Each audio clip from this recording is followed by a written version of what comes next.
नमस्कार, मैं अंजना और आप देख रहे हैं राजधानी न्यूज। आइए बढ़ते हैं आज की बड़ी खबर की ओर। संविधान की प्रस्तावना में भी संशोधन कर सकती है देश की संसद। सुप्रीम कोर्ट ने संविधान की प्रस्तावना में जोड़े गए समाजवाद और पंथ निरपेक्ष शब्दों को हटाने की मांग वाली याचिकाएं सोमवार को खारिज कर दी। कोर्ट ने 42वें संविधान संशोधन के जरिए प्रस्तावना में जोड़े गए दोनों शब्दों को 44 वर्ष बाद चुनौती दिए जाने पर सवाल उठाते हुए कहा कि इतने समय बाद चुनौती देने का कोई न्यायोचित आधार नजर नहीं आता। याचिका पर विस्तार से विचार करने की जरूरत नहीं लगती। संसद को संविधान संशोधन की निर्विवाद शक्ति। शीर्ष अदालत ने ऐतिहासिक फैसले में कहा कि संविधान एक जीवंत दस्तावेज है। संसद को संविधान संशोधन की निर्विवाद शक्ति प्राप्त है और यह शक्ति प्रस्तावना में संशोधन तक विस्तारित है। प्रधान न्यायाधीश संजीव खन्ना और जस्टिस संजय कुमार की पीठ ने इसके साथ ही भाजपा नेता सुब्रमण्यम स्वामी तथा अन्य की 3 याचिकाएं खारिज कर दी।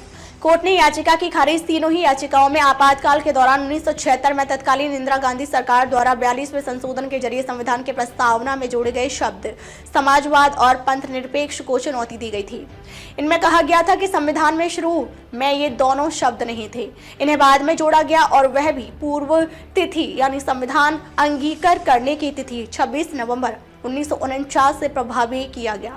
संशोधन को पूर्व तिथि से लागू करना गलत था। याचिकाएं खारिज करते हुए कोर्ट ने कहा कि संविधान का अनुच्छेद 368 संसद को संविधान संशोधन की इजाजत देता है। अगर याचिकाकर्ताओं की पूर्व तिथि से संशोधन लागू करने की दलील स्वीकार की जाएगी तो यह चीज संविधान के किसी भी हिस्से में किए गए संशोधन पर समान रूप से लागू होगी। भारत ने पंथ निरपेक्ष की अपनी व्याख्या विकसित की। कोर्ट ने कहा कि यह सही है कि संविधान सभा प्रस्तावना में समाजवाद और पंथ निरपेक्ष शब्द जोड़ने को राजी नहीं थी, पर संसद को इसमें संशोधन की शक्ति दी गई है।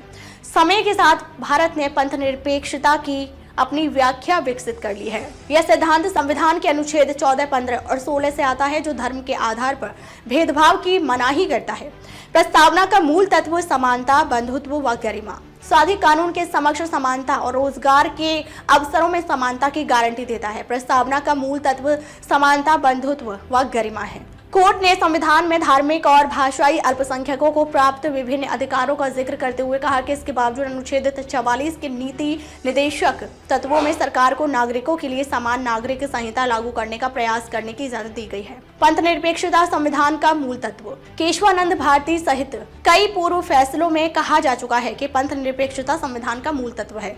यह सिद्धांत समानता के अधिकार के एक पहलू को प्रदर्शित करता है। भारतीय परिप्रेक्ष्य में समाजवाद का अर्थ सरकार की आर्थिक नीतियों तक सीमित नहीं किया जाना चाहिए। कोर्ट ने कहा कि इसे स्वीकार किया जा चुका है।